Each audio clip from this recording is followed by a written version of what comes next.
안녕하세요. 돈이 되는 5분 이야기 돈오야의 김진혁입니다. 로또에 명당 자리가 있다고 믿으십니까? 네, 명당 자리 있다고 광고하는 이 판매점이 있습니다. 부산에 보니까 1등 당첨자가 30번이 넘게 나왔다고 그러고요.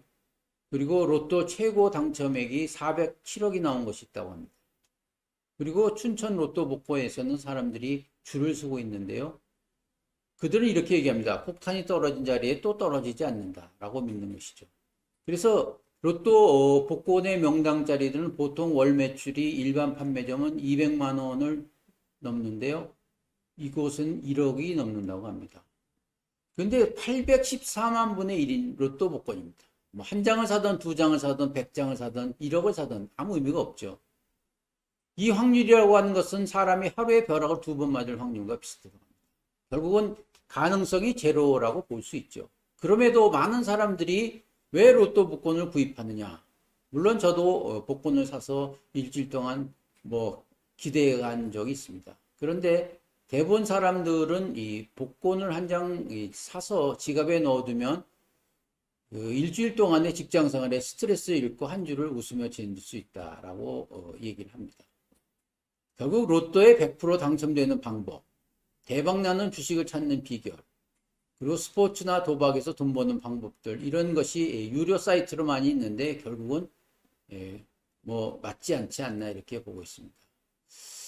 오늘 양자역학에 대해 조금 말씀드리고 싶은데요. 양자역학이라는 것은 분자나 원자의 물질 운동을 일으키는 현대적 물리 상황인데요.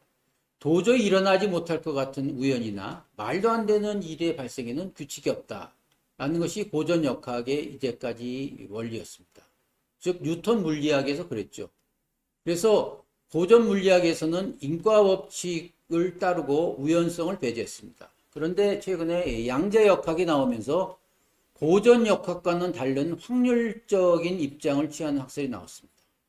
비록 현재 상태에 대해서 정확하게 알 수 있더라도 미래에 일어날 수 있는 사실을 정확하게 예측하는 것은 불가능한 입장이죠. 그래서 양자역학은 물리학에 넘는 혁명적인 변화라고 이렇게 하고 있습니다. 세상의 모든 것들은 흐름, 파동이죠. 그리고 알갱이, 입자성의 양면성을 갖고 있습니다. 그리고 더 나아가서 이 이중성이 동시에 정확하게 관찰할 수 없다는 이론입니다. 원래 신은 주사위 놀이를 하지 않는다. 이런 유명한 말이 있죠. 이것은 1927년에 벨기에 브뤼셀에서 물리화학계의 주요 인사들이 모여서 심포지움이 있었습니다. 그 주제는 전자와 광자의 주제였는데요. 그 당시 과학자였던 아인슈타인은 슈레딩거의 고양이를 지지하면서 보어와 하이젠베르크의 양자역학을 주장하는 확률론을 반박했던 것입니다. 여기서 슈레딩거의 고양이 이론이란 것은 무엇이냐? 실험 내용 아주 간단합니다. 한 마리 고양이가 철에 만들어진 상자 안에 갇혀 있습니다. 그리고 여기에는 방사선 물질이 있는데요. 1시간에 약 50%의 확률로 핵이 분열된다 이렇게 가정합니다. 그래서 핵 분열이 일어나면 망치가 작동해서 청산가리가 담긴 유리병이 깨지면, 즉 핵 분열이 일어나면 고양이는 죽고 일어나지 않으면 고양이는 살아납니다. 이런 조건에 1시간 후에 고양이는 어떻게 될 것인가요? 정답은 반반이겠죠. 50%겠죠. 그런데 결국 직접 상자를 열어보기 전에는 고양이 생사를 알 수 없다라는 것이죠. 결국 양자역학의 확률론에 따르면 이 고양이는 살아있는 상태와 죽어있는 상태가 중첩되어 있다 이렇게 얘기합니다. 그래서 슈레딩거는 이런 어정쩡한 태도를 싫어하고 뚜껑을 열었을 때 고양이는 살았거나 죽었거나 둘 중 하나다. 삶과 죽음의 중간 형태는 없다. 이렇게 주장을 하고 있습니다. 모두에서 말씀드렸듯이 양자역학이라는 것은 원자핵 주변을 도는 전자빛의 입자를 뜻하는 광자의 움직임을 설명하는 이론인데요.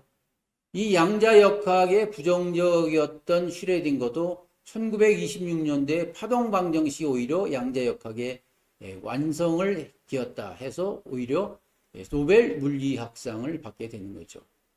결국 세상의 만물이라는 것은 원자로 구성되어 있고 자연현상은 99%가 설명할 수 있다라고 하고 있습니다. 돈을 벌기 위해서는 당첨 확률이 없는 복권이나 내재 가치가 없는 명품을 사기보다는 복권이나 명품 살 그 돈으로 그 회사의 주식을 사는 것이 양자역학의 원리에 따르지 않나 이렇게 보고 있습니다. 인간의 허영심과 그리고 과욕은 인간이기에 항상 존재할 수밖에 없는 것입니다.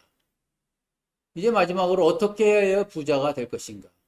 모든 부자는 부유한 가정에서 태어난 것은 아닙니다. 부유한 사람과 가난한 사람들의 차이는 그다지 많지 않습니다. 생각과 행동과 그리고 세상을 보는 관점의 차이 있죠. 그래서 부자의 특징을 간단히 말씀드리도록 하고 싶습니다. 첫 번째, 부자들은 부를 과시하지 않습니다. 두 번째, 부자들은 특정 비싼 물품에 돈을 투자하지 않죠. 그리고 세 번째, 가난한 사람들은 돈을 벌기 위해 일하지만 부자는 돈으로 돈을 버는 것이죠. 네 번째, 부자는 돈을 어떻게 관리하는지 알고 있지만 가난한 사람들은 이 장애물을 돈 버는 것을 생각하고 있습니다. 그리고 여섯 번째, 부자들은 성취하고 싶은 것에 집중하는 반면에 가난한 사람들은 피하고 싶은 것에 집중합니다.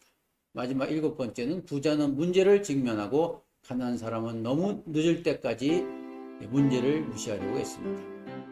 우리 모두 과학적 근거에 따른 부자가 되시기를 응원합니다. 감사합니다.